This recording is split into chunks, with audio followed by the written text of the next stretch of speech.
Da rezultat je bil v zadnjem mesecu nekako pričakovan. Ko se je zgodil Rožman, se je podpora dejansko obrnila. Razočaranje pa tako, veste, ko se odpravite na tekmo, morate biti pripravljen tudi, da bo nekdo tekel hitreje kot vi. In vse čestitke proti kandidatu, ljudje oziroma volilci so se tako odločili. Jaz tudi upam, da bodo volilci v naslednjih 5 letih zadovoljni s predsedovanjem gospoda Tirka, tudi sam si to želim, kajti bo predsednik vseh državljanov. Je pa res, da je lahko rezultat tudi posledica trenutnih političnih razmer. Če pogledamo rezultat, vidimo zelo veliko usporednic s podporo vladi v tem trenutku in če pogledamo še to, da je ena od vladnih strank podprla proti kandidata, potem pridemo dejansko do številk, ki govorijo o vladni podpori v tem trenutku. Ena od negativnih stvari je seveda tudi današnji referendum. Jaz sem prepričan, da rezultati referenduma ne bodo več kot 5% različni od rezultatov predsedniških volitev. Vsi tisti, ki so namreč danes prišli glasovati proti referendumu, sem prepričan, da so glasovali tudi proti gospodu Peterletu. Tako da je kar nekaj stvari, ki govorijo, da trenutek v tem trenutku za gospoda Peterleta ni bil pravi.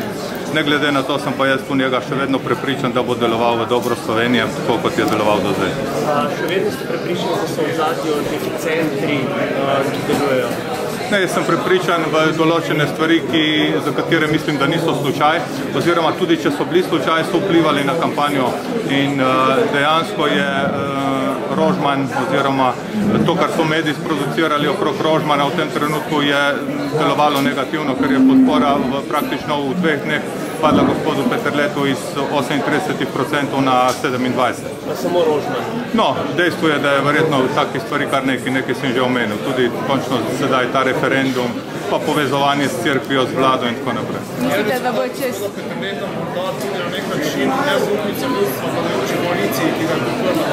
Jaz mislim, da je kar nekaj usporednic s tem. Ja, ker veste, tako je, ne?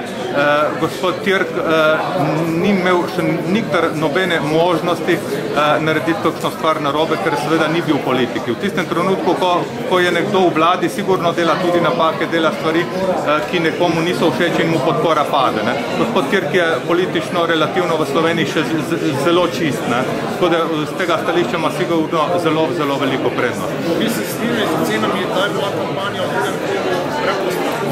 Ne, jaz mislim celo, da ni bila. Dejstvo je, da so nekako mediji hoteli oziroma zahtevali, da bi bila bolj ostra. Pojavili so se določeni članki, ki so končno tudi produkt medijev in jaz sem prepričan, da so si mediji kampanjo malo popestrili sami od sebe.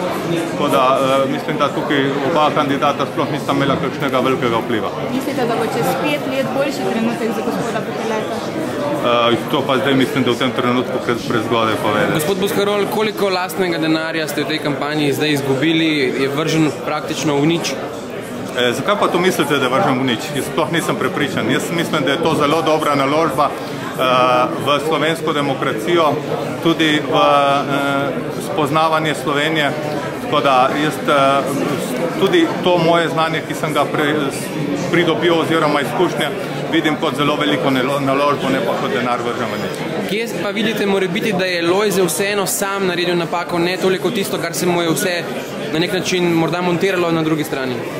Ne vem, če je naredil kakšno napako oziroma vsaj kakšne velike napake. Njegova največja, če lahko rečem v navednicah, napaka je to, da so ga vsi povezovali z desno stranjo, kar mislim, da on to ne doživlja tako.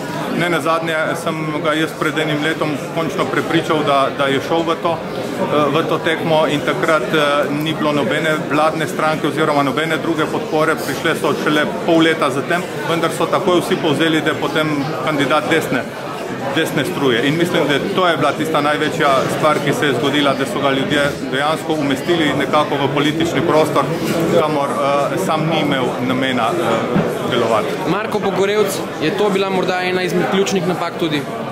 Ja, ne vem, če je bila ključna napaka. Dejstvo je, da so seveda dogodki, ki so se zgodili potem, ko sta se z gospodom Peterletom pač dogovorila, da gospod Peterle prevzame bolj vajeti v svoje roke, so različni mediji to različno sprejeli. Jaz sem gospoda Pogorevca spoznal med samo kampanjo.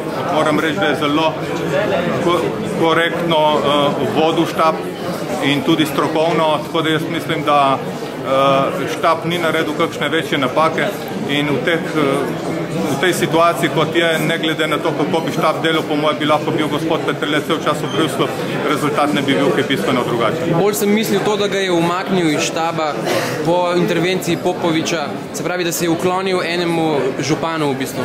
Ja, ne vem, če ga je umaknil tačno po intervenciji Popoviča, to je bilo že dolgo v zraku, oziroma ta njun spor je že dolg. Dejstvo pa je, da se v tej kampanji dosti stvari nekako zložilo na iste datume in da so bile tudi mogoče tako razumljene. Najlepša hvala. Ja.